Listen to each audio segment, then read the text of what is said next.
सुंदर सरल एवं संक्षिप्त ओडिया रचना वीर सुरेंद्र साय। सर्वप्रथम उपक्रम भारतर स्वाधीनता संग्राम इतिहास रे ओडिशार जेउ केते जण महानायकों नाम अग्रगण्य सेमानक मध्यरे वीर सुरेंद्र साय अन्यतम। से केवल जड़े संग्रामी नथिले बरं अन्याय और अत्याचार विरोध रे जड़े अपराजय योद्धा थिले।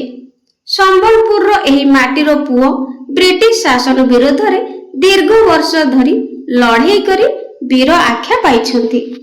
जन्म और वंश परिचय सुरेंद्र साय 1809 मसीहा जनवरी मास 23 तारिख रे संबलपुर चौहान राजवंश जन्म ग्रहण करथिले। तांको पिताଙ୍କ नाम धर्मसिंह और माताଙ୍କ नाम रेवती देवी थिला। संबलपुर निकटस्थ खिंडा ग्राम रे से बढ़िथिले। पिला दिनरु से धनुर्विद्या खंडा चालना एवं युद्ध विद्या रे निपुण थिले। ब्रिटिश संग्रामी विरोध संबलपुर सिंहासन उपरे निजर नार्य अधिकार पई से ब्रिटिश सरकारक विरोध रे स्वर उत्तोलन करथिले। 1827 मसीहारु से निजर संग्राम आरंभ करथिले।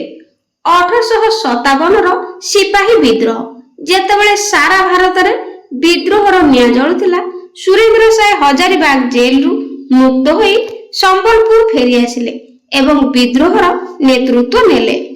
गरिला युद्ध इंग्रेज मानकर आधुनिक अस्त्र शस्त्र थिले मध्य सुरेंद्र सायक गरिला युद्ध कौशल आगरे से माने हार मानुथिले। से बण जंगल रे रही इंग्रेज मानकु नाकेदम करि देउथिले। शेष जीवन और बलिदान दीर्घ वर्षर संग्राम परे ब्रिटिश माने छलना करी तांकु गिरफ करथिले। तांकु दूर रे थिबा असिरगढ़ दुर्ग रे बंदी करी रखा जायथिला। सेठारे ही 1884 मसीहा फेब्रुआरी मास 28 तारिख रे एही महान विप्लवींकर देहांत होइतिला। से प्राय 37 वर्ष काल कारादंड भोग करथिले जहा विश्व इतिहास रे विरल। उपसंहार वा शेष कथा वीर सुरेंद्र साय आज आम गहन रे नाहंती किंतु तांकर देश प्रेम एवं अपसहीन संग्राम प्रतिटी ओडिया को हृदय रे चिर जाग्रत। तांको स्मृति रे संबलपुर रो बुर्ला वैषयिक विश्वविद्यालय जाकी BSSUT एवं झारसुगुड़ा विमान बंदर रो नामकरण करा जायछि।